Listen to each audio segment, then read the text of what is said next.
todos, sejam todos bem-vindos à nossa reunião pública da Associação Espírita Discípulos de Allan Kardec. Hoje a palestra está por conta da Solange. Ela vai fazer um estudo do Livro dos Espíritos com o tema da ação dos Espíritos sobre a matéria. Mas antes disso, nós vamos fazer uma ambientação da lição 88, Tu e Tua Casa.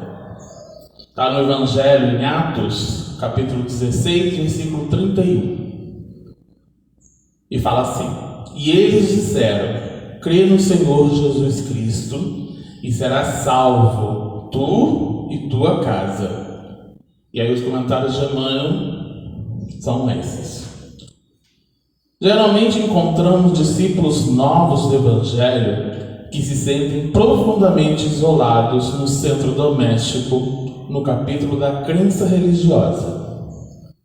Afirmam-se absolutamente sós sob o ponto de vista da fé. E alguns, despercebidos de exame sério, tocam a salientar o endurecimento ou a indiferença dos corações que o cercam. Esse reporta-se à zombaria de que é vítima. Aquele outro acusa familiares ausentes. Tal incompreensão, todavia, demonstra que os princípios evangélicos lhe enfeitam a zona intelectual, sem lhes penetrarem o âmago do coração. Por que salientar os defeitos alheios, olvidando por nossa vez o bom trabalho de retificação que nos cabe no plano de bondade oculta? O conselho apostólico é profundamente expressivo. No lar, existe uma só pessoa que crê sinceramente em Jesus e se lhe adapta aos ensinamentos redentores, pavimentando o caminho pelos padrões do Mestre. Aí permanecerá a suprema claridade para a elevação. Não importa que os progenitores sejam descrentes, que os irmãos se demorem endurecidos, nem interessam a ironia, a discussão áspera ou a observação ingrata. O cristão, onde estiver, encontra-se no domicílio de suas convicções regenerativas, para servir a Jesus, aperfeiçoando e iluminando a si mesmo. Basta uma estaca para sustentar muitos ramos. Uma pedra angular equilibra um edifício inteiro. Não te esqueça, pois, de que se verdadeiramente aceitas o Cristo e a Ele te afeiçoas, será conduzido para Deus, tu e tua casa. Normalmente, famílias que se sentem sós, né, na convicção religiosa qualquer, diz isso aqui, né, que você não está sozinho, você está fazendo a sua parte, né? Emmanuel, ele é categórico dizendo de que a gente expressando a essência que Cristo veio nos mostrar, né? Colaborando com o cristianismo, por mais que sejam somente únicos no seio do nosso lar, nós já estamos contribuindo para a edificação desse ensinamento a todos, né? É que a gente muito fala do Evangelho no lar. Tem uma foto que mostra bem isso, né? Quando uma casa faz o Evangelho no lar, o farol de luz é um condomínio inteiro ou na comunidade inteira. É a mesma coisa com o cristão, né? Ele está iluminando a casa toda, o lar todo, né? Então, é interessante que ele coloca bem essa expressão, né? A gente não está sozinho.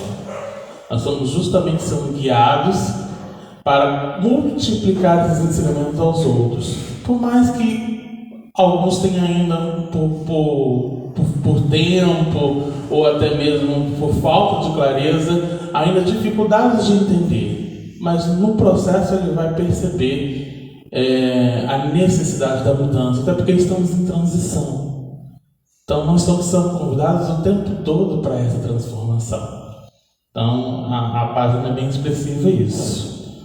a gente edificar a nossa casa, nós e a nossa casa, né? Acho interessante isso aqui, ó. Uma pedra angular edifica, equilibra um edifício inteiro. A importância, né? A gente equilibrar esse edifício com a pedra do cristianismo, né? A gente trazendo a essência desses ensinamentos nos corações, mas colocando em prática, principalmente em nossos lares.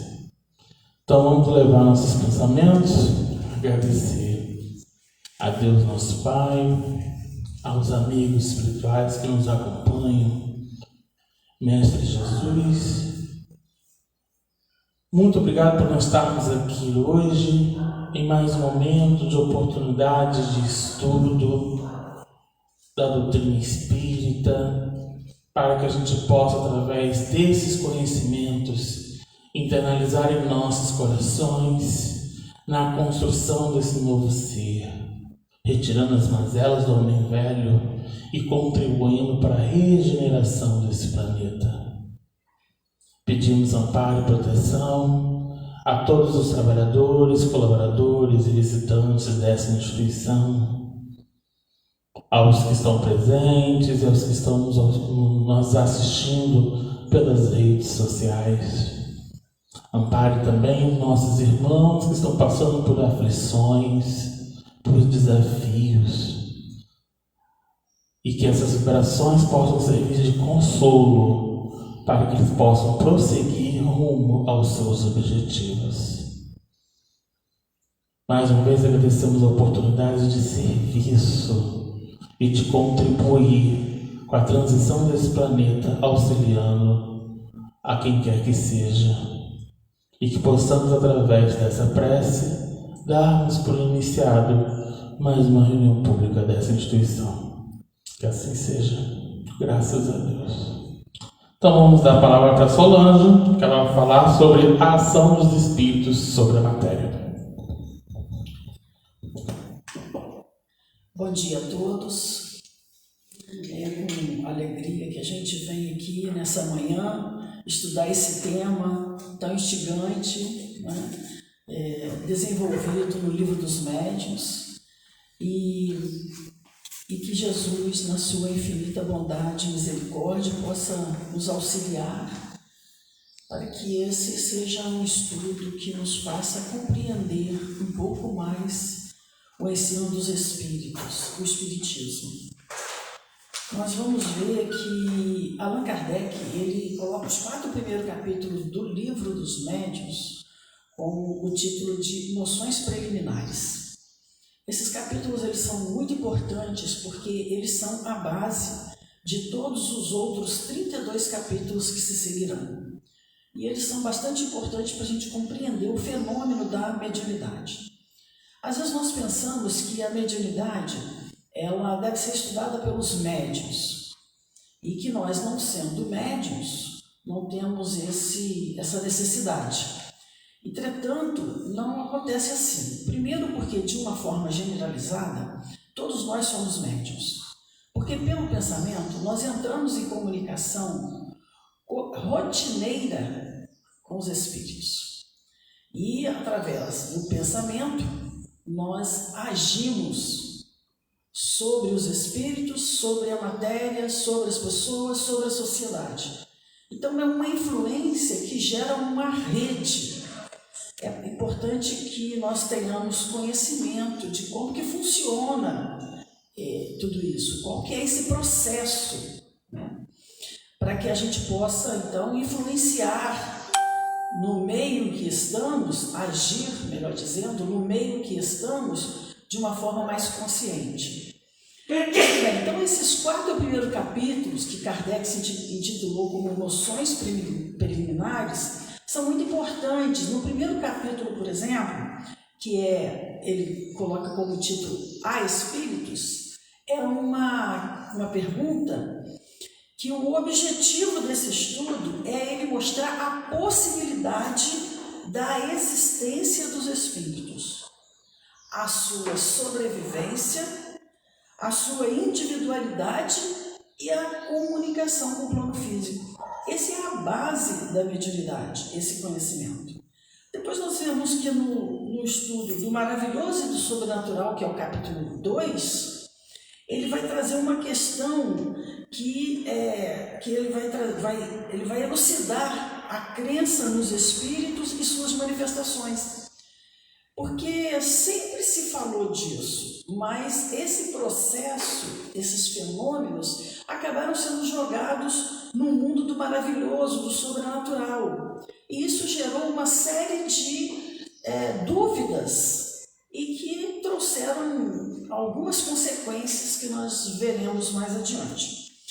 No capítulo 3, então Kardec vai explicar, né, que não existe o maravilhoso, o sobrenatural, que tudo faz parte do mundo de algo, um fenômeno natural que acontece. Né? Muito bem. No capítulo 3, que é do método, ele chama do método, é muito importante, porque ele diz que não basta. Então, até aqui, a partir desses 2 capítulos, então agora eu já creio que realmente os espíritos existem, sobrevivem, têm a sua individualidade e podem se comunicar com o plano físico. Mas ele diz que essa crença só não é suficiente. É preciso que nós aprendamos como ministrar o estudo do espiritismo para que haja a convicção. Então, aí, para levar a convicção. Então, esse capítulo do método tem esse objetivo, de nos mostrar como esse ensino deve ser ministrado. E no último capítulo, que é o capítulo dos sistemas, é algo assim bastante inovador na literatura, né? Porque nós não vimos ainda, né, na história, uma doutrina que se forma e que nessa doutrina existe um estudo para ver como os adversários dessa doutrina estão falando dela. Então é algo inédito na história, né? E Kardec faz isso nesse capítulo dos sistemas, onde ele vai fazer então um julgamento dos adversários do espiritismo e suas interpretações dentro de cada visão. E aí ele vai trazer uma série de sistemas que foram surgindo durante os tempos. E nós vamos ver que no final desse capítulo, já no item 52 e 53, ele começa a ventilar a questão do perispírito. Muito bem, então daí nós vamos começar a segunda parte do Livro dos Médiuns, com o primeiro capítulo, que é da ação dos espíritos sobre a matéria. Né? E ele já inicia o capítulo dizendo assim: posto de lado a opinião materialista, porque condenada pela razão e pelos fatos, tudo se resume em saber se a alma, depois da morte, pode manifestar-se aos vivos. Então vejam, até nesses capítulos anteriores, ele nos mostrou a impossibilidade da doutrina materialista explicar o fenômeno mediúnico. Né? E aí por isso que ele já colocou, olha, posto de lado o materialismo, porque isso já foi explicado, já foi superado nos capítulos anteriores, né? Que foi condenada pela razão, porque a gente vai ver o raciocínio que ele busca aqui, realmente é um raciocínio que nos leva a uma conclusão de que de fato os fenômenos são verdadeiros. Então ele diz que tudo se resume em saber se a alma depois da morte pode manifestar seus vivos. Muito bem, então esse é o objetivo do capítulo, é a gente saber por que ele coloca, ele estuda sobre isso. Porque, como nós dissemos anteriormente, os fenômenos mediúnicos eles foram postos no campo do maravilhoso, do sobrenatural. Ou então, de outra parte, absolutamente negado pela doutrina materialista. A doutrina materialista, ela julga que tudo que existe no universo é fruto da própria matéria e do seu movimento. Então, o universo se tornou, através do choque de substâncias que foram juntando, foram fazendo os mundos, as próprias situações do mundo, a temperatura, a pressão, foram criando os seres e eles foram se se multiplicando, enfim, tudo sendo origem na matéria, sendo originado na própria matéria, no seu movimento. Então, essa doutrina materialista, ela foi negada porque existem fatos, e contra os fatos não há argumentação. Nós vamos observar que todo esse livro do médium, tudo que está aqui, ele não foi escrito assim unicamente porque os espíritos falaram. Foi feita análise, observações. Existiam fatos que eram analisados, que eram os próprios espíritos iam explicando aqueles fatos, e Allan Kardec foi então organizando o livro dos médiuns. Daí então ele vem nos dizer, logo no início, que caberia perguntar se seres inteligentes que vivem no próprio meio, no nosso mesmo meio, porém numa vibração, num estado vibratório diferente, por que ele não poderia se comunicar? Qual a dificuldade que haveria nisso? Então ele vai nos mostrar que esta crença, ela tem um assentimento de todos os povos. Nós vamos ver que, desde o sempre se fala na manifestação dos espíritos. Se nós formos buscar na Bíblia, nós vamos encontrar diversas vezes a palavra anjo. Anjo.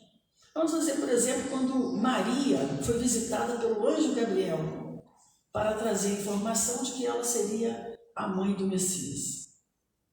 Nós vamos ver, por exemplo, Zacarias, quando recebeu a visita de um anjo do Senhor para avisar que ele e sua esposa Isabel teria um filho, com o nome de João Batista, que seria o precursor do Messias.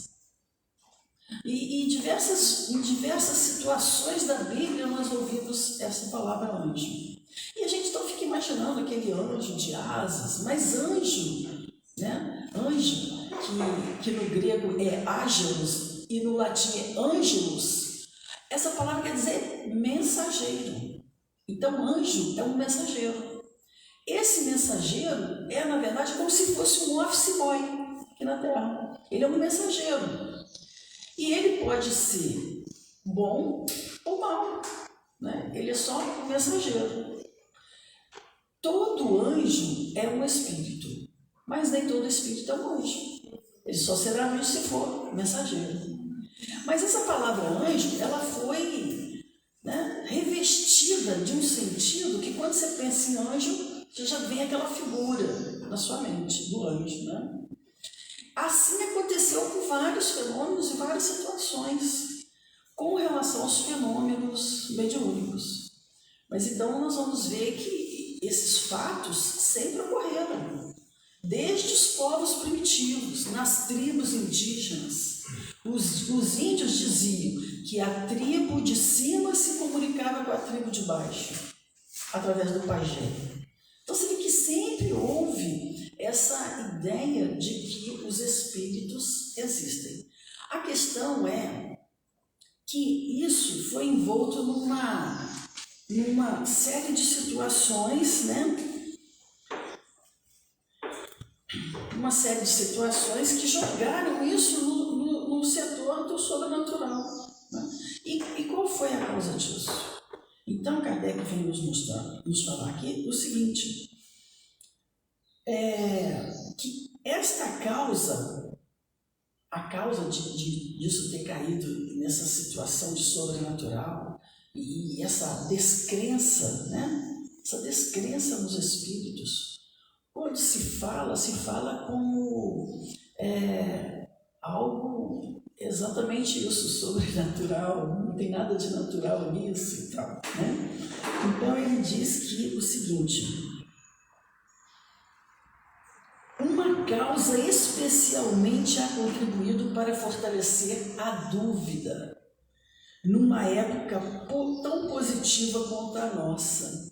Olha o que Kardec diz. Então, na época, a gente estava vivendo o positivismo de Kant, E esse positivismo, ele, assim, as pessoas estavam vivendo esse clima e aí tudo queria saber por quê, né? Queria saber a origem, queria entender. E esses fenômenos mediúnicos não tinha essas explicações. Então, por isso é que eles foram caindo nessa situação de descrença, de dúvida, né? Que muito embora se falasse, havia uma dúvida, né? E ele diz que essa causa é a ignorância da natureza dos espíritos e dos meios pelos quais podem se manifestar. Então, é a ignorância, é a falta, a ignorância aqui não no sentido de rudeza, é a ignorância no sentido de não saber, de falta de conhecimento, que até então não existia. Afinal de contas, que são esses espíritos, né? Chamava de fantasma, de alma do outro mundo, né? Tinha várias situações que a gente via na crença popular, na conversa popular, as pessoas falando. Mas não existia, não sabia assim, exatamente o que são os espíritos, né? Qual é a sua natureza, como que eles podem se manifestar. E isso era dado até meio que assim como impossível, porque o espírito, aqui, ó, adquirindo conhecimento daquela natureza e destes meios, as manifestações nada mais apresentam de espantosas e entram no cômputo dos fatos naturais. Então, é exatamente isso que se propõe o capítulo, mostrar que, na verdade, não existe nada de sobrenatural, nada de mirabolante numa manifestação, num fenômeno mediúnico, uma vez que o espírito pode atuar sobre a matéria. A questão era, o que é o espírito, né? E ele não sabia isso. Então, o espírito, como que algo totalmente imaterial poderia agir sobre algo material, né? Sobre a matéria. E aí isso faltava esse conhecimento. E esse conhecimento, a falta desse conhecimento gerava dúvida, e isso era envolto, então, nessas histórias, né? de fantasmas, de uma série de coisas por falta de conhecimento. Então, Kardec nos fala que, conhecendo a natureza e os meios com os espíritos se comunicam, então acaba o problema, né, dessa descrença. E eles passam a contar como um fato natural que é a comunicação dos espíritos. E aí então ele passa, a partir daí, a explicar a natureza dos espíritos. O que é a natureza dos espíritos, né? Então, ele vai nos dizer o seguinte: a ausência, olha só, os que julgam que a ideia de espírito implica em ausência completa de tudo que seja matéria, o espírito, a ausência completa de tudo que seja matéria, perguntam com certa aparência de razão como pode ele obrar materialmente. Com certa aparência de razão, porque, de fato, como que algo, né, completamente isento de matéria pode agir sobre a matéria? Então, mas não é totalmente certo, porque, na verdade, a gente vai ver que existe na forma, né, na natureza, os elementos necessários para que isso aconteça. Muito bem. Então, ele vem nos dizer que o espírito é um ser definido, limitado e circunscrito. Daí, então, ele começa a nos mostrar que as experiências mostraram que os espíritos, que as almas, ao desencarnar, né, a alma, ao deixar o corpo do físico, ela levava a algo mais, porque nas comunicações, nas aparições, elas apresentavam as aparências que tinham em sua última existência. Então, como que podia isso? Se ele era algo imaterial, como é que ele aparecia, tinha essa aparência, buscava essa aparência, né? E ele vai falar que é o seguinte, que esse espírito também, ele foi observado e os espíritos nos informaram sobre o estado de perturbação do espírito. Então, o espírito, ao desencarnar, a alma, ao desencarnar, ela entra no estado de perturbação. O que é esse estado de perturbação? É o estado, e isso daí é muito bem esclarecido por Kardec na questão 165 do Livro dos Espíritos. Vou até abrir aqui. Né? É muito bem esclarecido através da pergunta de Kardec. E os Espíritos vão nos responder e esclarecer muito bem sobre isso. Kardec pergunta assim: o conhecimento do Espiritismo exerce alguma influência sobre a duração mais ou menos longa da perturbação? Ele já inicia o capítulo nos falando da perturbação, porque esse momento da perturbação ele é bem importante também. E ele vai dizer o seguinte: influência muito grande, nos diz os Espíritos, visto que o Espírito já compreendia de antemão a sua situação. Então, assim, o ensino, o estudo do Espiritismo pode nos ajudar a diminuir o nosso tempo de perturbação. Eu me lembro de um orador que veio à nossa casa certa vez e ele disse o seguinte: se você tiver dúvida se está encarnado ou desencarnado, pergunta. Tenta pegar alguma coisa material, ver se você consegue. Se você não conseguir, pode ser que tenha alguma coisa diferente acontecendo. Por quê, gente? Porque nesse estado de perturbação, a gente fica... Eu penso que... Eu vi um exemplo uma vez, a pessoa dizendo assim: você imagina que você viajou. Você foi para uma outra cidade que você não conhece. E quando chegou lá, você, né, depois de um dia cansativo, de visitas e tal, você vai dormir. E aí, como você está muito cansado, você dorme muito, mas só que no meio da noite você acorda, porque dá vontade de tomar água, né, ou de ir ao banheiro, e aí você acorda. Naquele momento que você acorda, de repente você olha, você não reconhece muito bem onde que está, você demora um tempinho para reconhecer onde está.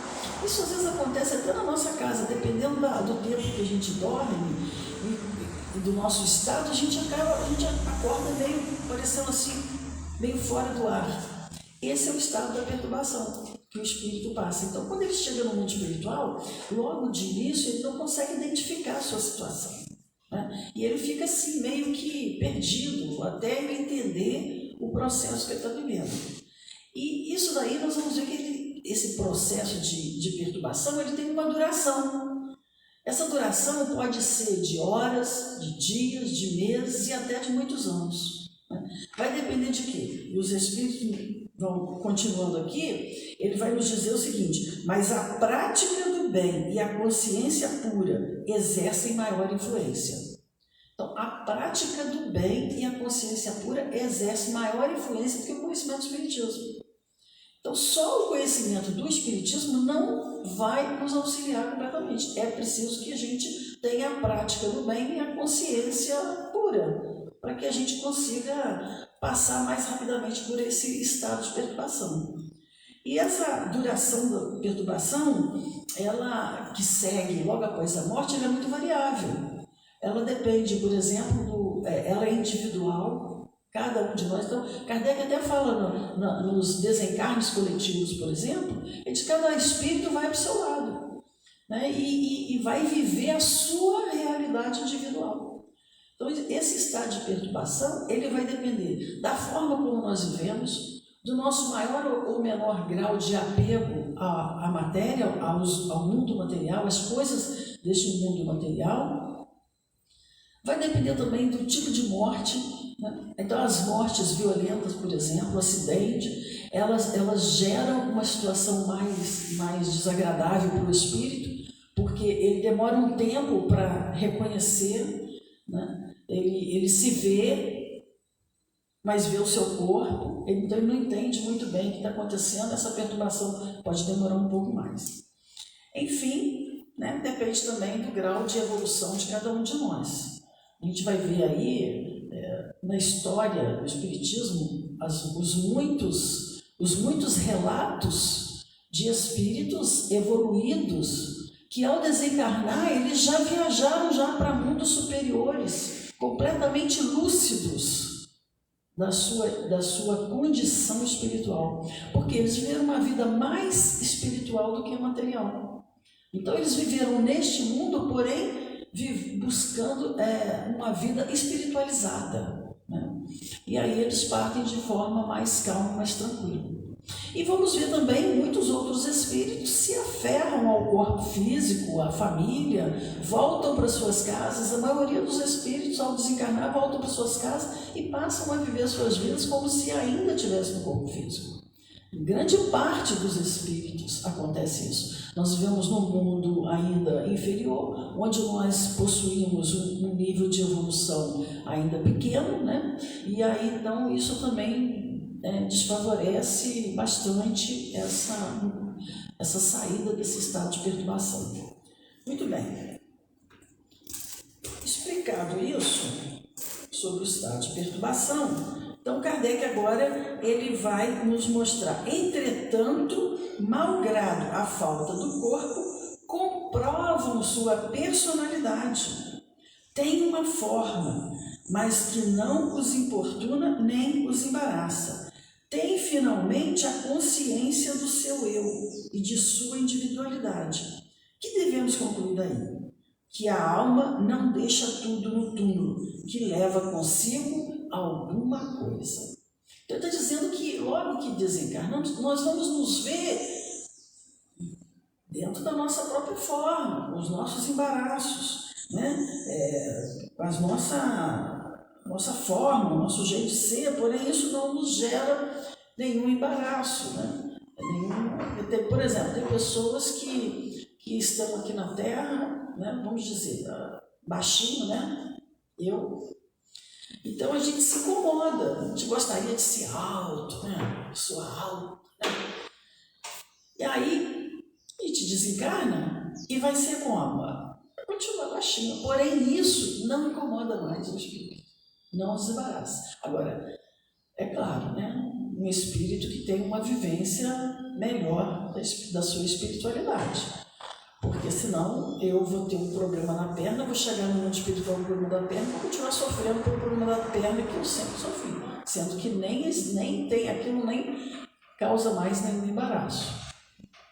Então isso daí, a importância de nós evoluirmos, da gente se espiritualizar, né? Ela vai nos auxiliar em todo aspecto quando voltarmos ao mundo dos espíritos. E aqui também, logicamente. Muito bem, então, ele vai dizer o seguinte, que a alma não deixa tudo no túmulo. E daí ele vai passar a explicar que o homem encarnado, existe 3 componentes no homem encarnado, né? E ele vai falar, primeiro, a alma, ou o espírito, que é o ser inteligente, onde tem a sua sede do senso moral. Então é o espírito, propriamente, né? A alma, o espírito, onde está a sede da inteligência, o ser que pensa, que tem vontade, que comanda, né?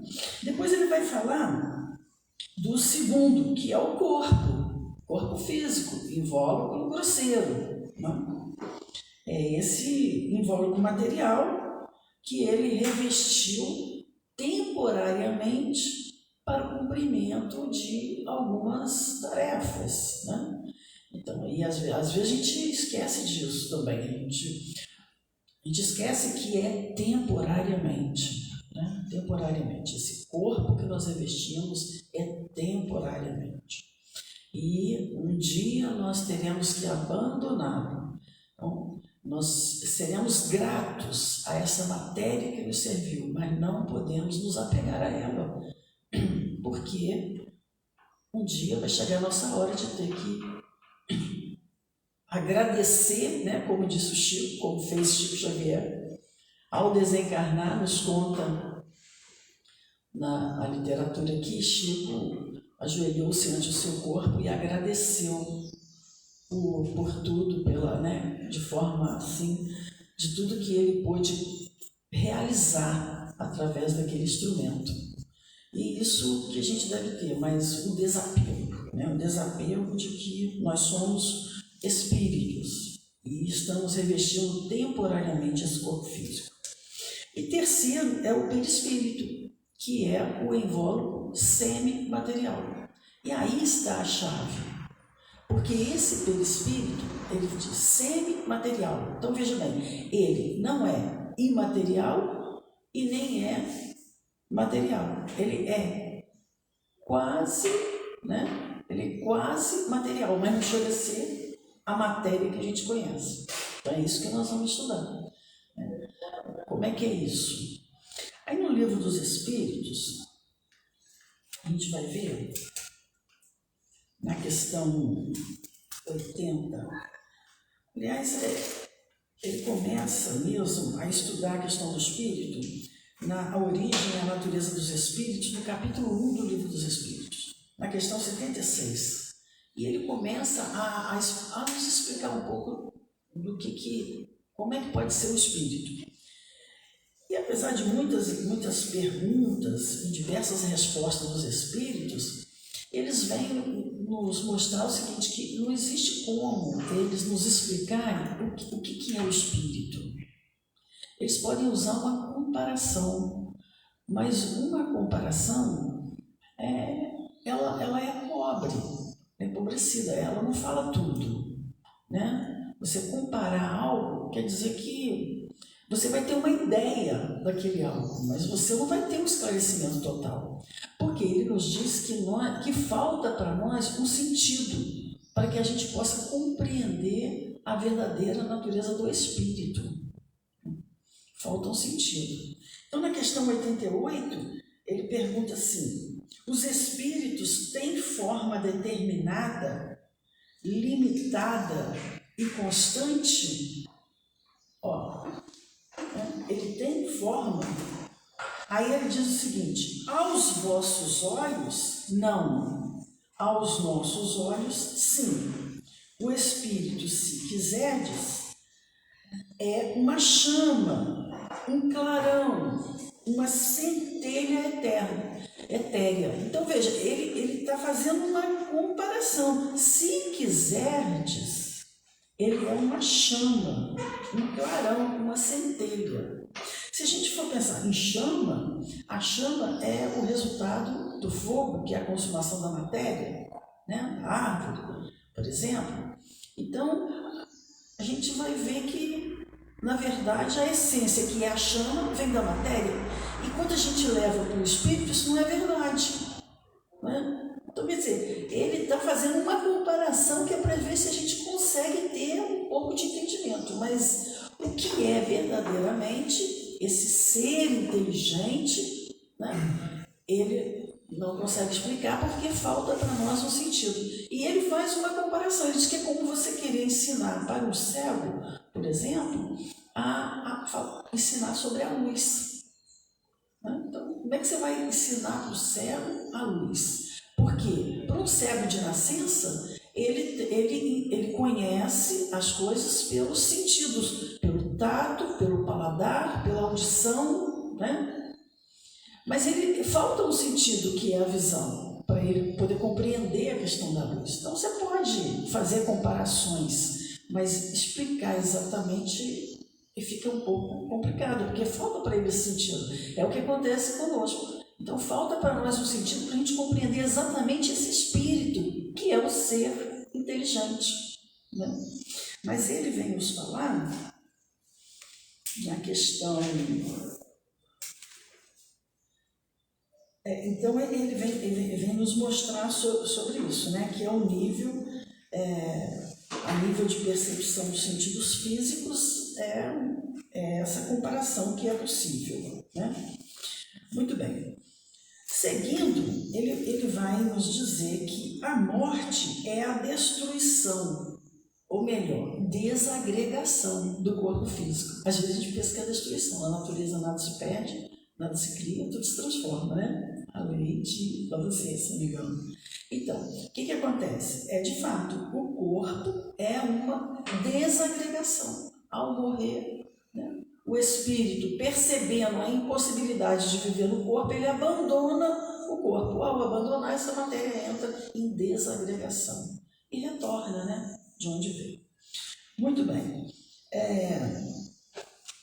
Ao desagregar, né, ao desencarnar, então, esse espírito, ele vai observar-se no mundo espiritual com uma forma que é a mesma que tinha anteriormente. Por isso fica difícil identificar, porque ele vê que é algo material, mas ele vê o corpo do lado, então fica uma dificuldade de entendimento nesse aspecto. E ele vai nos dizer que esse é o perispírito. O perispírito, então, é como se fosse uma roupa para o espírito. É como nós hoje temos o corpo, o espírito fala através do corpo. Quando estivermos desencarnados, o espírito agirá através do perispírito. Então é essa roupagem. Esse perispírito, ele é flexível, ele é fluídico, ele é etéreo, vaporoso, invisível aos olhos, aos nossos olhos, né? No seu estado normal. Porém, não deixa de ser matéria. Agora Kardec faz uma observação interessante. Não deixa de ser matéria, embora até o presente não tenhamos podido assenhorear-nos dela e submetê-la à análise. Então, até a época de Kardec não foi possível ele, por exemplo, levar para o laboratório, pesar, medir, né? Não foi possível. Mas a gente vai ver que a partir de 1872, se não me engano, que é quando nasceu William Crookes, né? Ele viveu até 1919, ele nasceu, viveu e morreu em Londres, e William Crookes foi um físico e um químico, né? Muito conceituado dentro da ciência, porque ele separou o talho, por exemplo, que é um elemento químico, né? Inclusive, acho que foi em 2011, descobriu uma jazida de talho na Bahia, aqui no Brasil, e que vai suprir o mercado internacional por 6 anos, né? Então, esse talho é um elemento químico, ele é bem importante porque ele conduz bem a eletricidade, porque é muito utilizado em componentes eletrônicos e tal. Enfim, ele separou o talho, ele analisou isso, ele também estudou os raios luminosos, ele que descobriu o estado radiante da matéria e também fez diversos instrumentos, descobriu diversos instrumentos, o fotômetro, uma série de coisas ele fez na ciência a tal ponto que ele foi assim, uma pessoa muito conceituada. À sua época, existiam os fenômenos mediúnicos. Então, William Crookes começou a investigar os fenômenos mediúnicos para demonstrar sua impossibilidade, retirar dúvidas e tal. Só que, logo no início, ele utilizou-se de 2 médiuns, a senhora Marshall e Morse, o senhor Morse, lá da Inglaterra mesmo, para suas primeiras investigações. Porém, foi com a Florence Cook que ele conseguiu a materialização do espírito Kate King, né? E Kate, ele conseguiu então fotografar esse espírito, ele conseguiu auscultar o coração, ele conseguiu auscultar o coração das duas, porque, como era um cientista, ele precisava se proteger de todas as circunstâncias que pudessem levar ao entendimento de fraude. Então ele teve bastante cuidado. E aí teve, por exemplo, materialização da Kate, que as 2 pessoas estavam próximas, juntas. E as pessoas que estavam vendo viam as 2 pessoas. Para não dizer que foi um fenômeno de embuste, né? Então ele auscultou o coração das 2, ele fotografou, ele auscultou, ele viu os pulmões, observou inclusive que os pulmões de Kate estavam mais sãos do que o da médium Florence, que naquela época estava em tratamento por uma bronquite grave. E isso tudo foi feito lá através dessas investigações dele. E ele escreveu o livro Fatos Espíritas, que foi editado pela FEB, um livro muito bom, que vem nos falar, mostrar como que foi essas experiências, né? Então, vamos ver que a partir daí, esse daí, ele logicamente caiu no descrédito, né? No primeiro momento, e uma série de situações que aconteceram na vida dele. Entretanto, a sua influência no meio científico foi muito grande, porque a partir das experiências de William Crookes houve muita modificação. A própria ciência começou a ver os fenômenos mediúnicos de forma categórica, e ele sempre reafirmou isso como uma verdade incontestável, né? Porque ele teve a possibilidade de fazer isso. Muito bem. Então, Kardec fala isso, né? Mas William Crookes consegue fazer isso através das materializações de Kate King. Então, esse segundo invólucro da alma, nos diz o Kardec aqui, ou o perispírito, existe, pois, durante a vida corpórea. Então, veja, nós temos um perispírito sempre. E todos os espíritos, todos os espíritos possuem um perispírito. E esse perispírito, ele tem as características do órgão onde nós vivemos, né? Então, nós vivemos na Terra, ele tem as características da Terra. Se a gente for viver num outro planeta, nós vamos continuar com o perispírito? Vamos, porém com as características do outro planeta. Por quê? Porque ele é produzido a partir do fluido cósmico universal do mundo onde que nós vivemos. E o fluido cósmico universal, ele é uma coisa só, porém ele tem as características relativas de cada mundo. E muito bem, então ele vai dizer o seguinte, que é o intermediário de todas as sensações que o espírito percebe e pelo qual transmite sua vontade ao exterior e atua sobre os órgãos do corpo. Para nos servirmos de uma cooperação material, dizemos que é o fio elétrico condutor que serve para a recepção e a transmissão do pensamento. É, em suma, esse agente misterioso, imperceptível, conhecido pelo nome de fluido nervoso, que desempenha tão grande papel na economia orgânica e que ainda não se leva muito em conta nos fenômenos fisiológicos e patológicos. Então veja quanto que a ciência médica pode avançar entendendo bem sobre o perispírito. Porque o perispírito, ele é o modelo organizador do corpo. Quando no início a gente começou a falar que o espírito ao desencarnar se vê com a mesma aparência do corpo, pode dar a impressão de que esse perispírito se moldou a partir do corpo, mas isso não é verdade. Pelo contrário, o perispírito, ele é o modelo organizador do corpo físico. Então ele vai guardando as mensagens das nossas vivências, nas nossas diversas encarnações. E essas lembranças que vão ficando gravadas nele é o modelo organizador do nosso corpo físico. Então é por isso que às vezes nós já renascemos com um problema de pulmão, ou um problema no fígado, ou a gente renasce numa situação muito saudável, bem saudável, que às vezes leva uma vida inteira e não adoece. Tudo isso é consequência do quê? Consequência do que está registrado nesse perispírito, né? E o perispírito, então, ele é que é a chave de toda essa influência da matéria sobre o espírito. É através do perispírito que se vai, então, explicar os fenômenos mediúnicos que acontecem.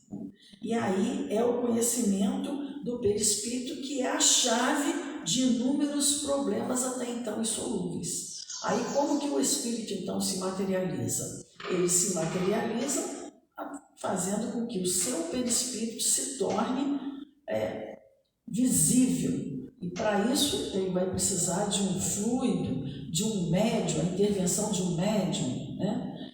Para que isso aconteça. E a alma, gente, nunca se desliga do seu perispírito. Então, tá lá, nós vamos, onde nós formos, nós estaremos com esse perispírito e através dele. Como é que dão os fenômenos mediúnicos? Os espíritos se comunicam através do médium ao mundo físico. Então, o que acontece? O pensamento do espírito, ele é conduzido através dos fluidos para o espírito, para a alma do médium. E essa alma do médium comunica ao mundo exterior através do seu corpo físico. Como que isso se dá? A questão é de perispírito a perispírito. Então existe a aproximação do espírito e você começa a perceber a situação daquele espírito e aí ele se comunica. Nas aparições, a mesma coisa, o espírito se aproxima do médium, o médium, na grande parte das vezes, está no estado de êxtase, no estado de alterado da consciência, muito embora nas experiências de William Crookes, ele conseguiu a materialização do espírito estando a médium completamente consciente. Esse fenômeno aconteceu, mas é mais raro. Normalmente o médium entra num estado alterado de consciência e aí sim, então, acontece a comunicação, seja pela escrita, né, que aí nós vamos ver nos capítulos subsequentes a explicação de tudo, como que acontece o fenômeno. Como dissemos, são 32 capítulos adiante que vai explicar os fenômenos, e o objetivo deste é só nos mostrar como que esse espírito, que é um ser imaterial, não é bem a palavra como diz os espíritos, né? Porque imaterial dá a impressão de algo totalmente sem matéria, e o espírito está revestido do seu perispírito, que é um tipo de matéria, mas é algo que vai influenciar, vai influir, né? Vai agir sobre a matéria através do seu perispírito. E é assim que acontecem os fenômenos. Ele vai terminar no item, né?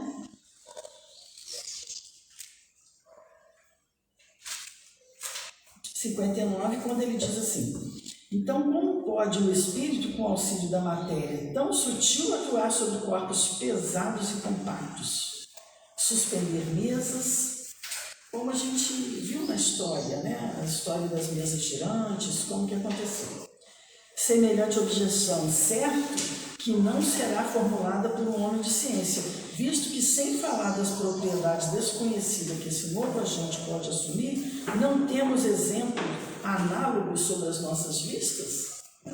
Daí ele nos fala que não é nos gases mais rarefeitos, nos fluidos imponderáveis, na indústria que encontra os seus mais potentes motores. Como é? Então, assim, aqui já na matéria a gente já vê exemplo disso, né? Como que a produção do motor pode se agir através de gases, né? Então, isso é perfeitamente normal.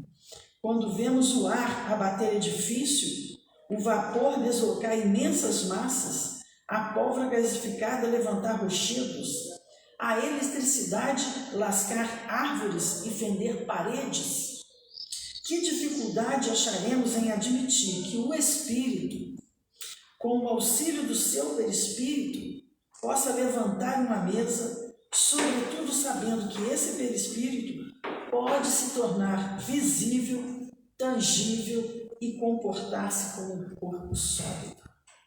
Então, tudo isso se dá pelo perispírito. Então, a constituição do perispírito é que vai nos mostrar a possibilidade do fenômeno, né? E o que nós precisamos fazer?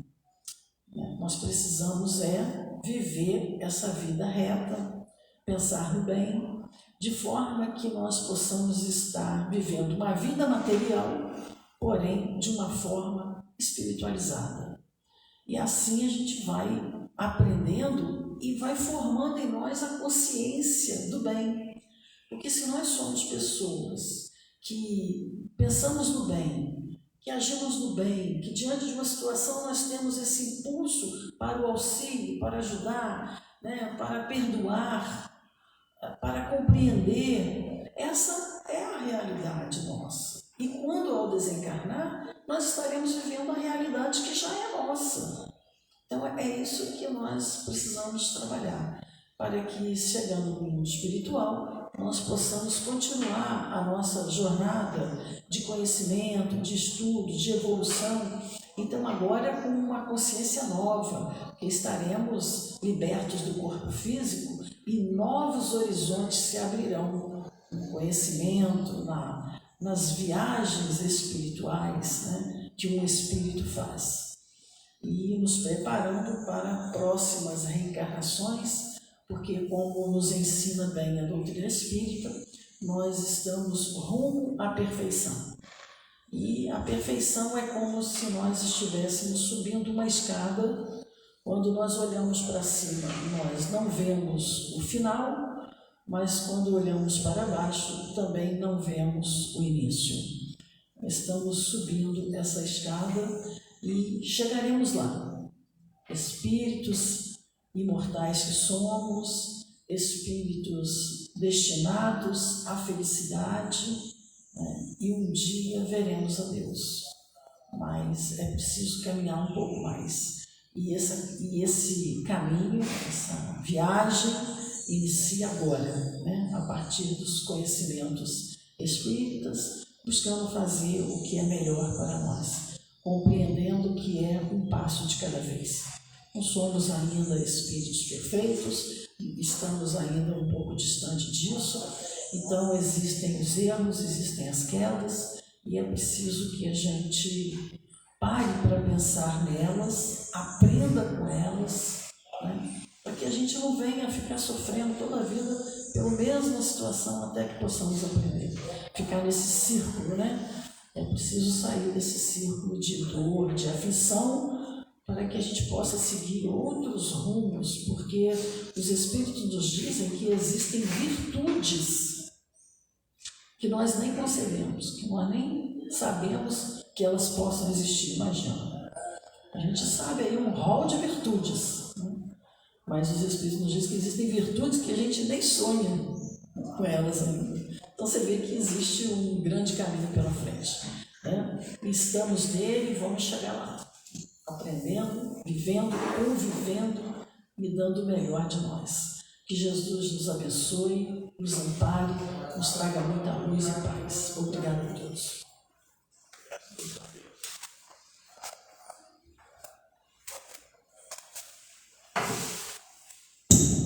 Então agradecemos a Solange pelo estudo do Livro dos Médiuns, eu falo dos Espíritos da Livro dos Médiuns. Também faço convite, a Solange coordena o estudo de mediunidade às terças-feiras, né? Por conta da pandemia, nós estamos desde o ano passado em remoto, né? Ele está virtual no Google Meet. Então quem tiver interesse em participar desse estudo, é só entrar em contato com a gente. Quem está na internet manda uma mensagem, manda um e-mail. Quem está aqui também, só mandar um retorno, a gente manda o link. A gente sempre encaminha os links nos grupos que participa. Existe um grupo específico para esse estudo. Então, quem tiver interesse, a gente adiciona lá para esse estudo. O estudo é terça-feira. Aproveitando, também tem estudo de segunda, que é o estudo do Evangelho. Ele está no Skype. E tem o estudo de quinta-feira, que é o estudo sistematizado da doutrina espírita, que está também no Google Meet às quintas-feiras. Todos os estudos da casa são às 7h30 da noite. Tá? No sábado nós temos o sopão pela manhã, aqui aberto, feita a confecção da sopa.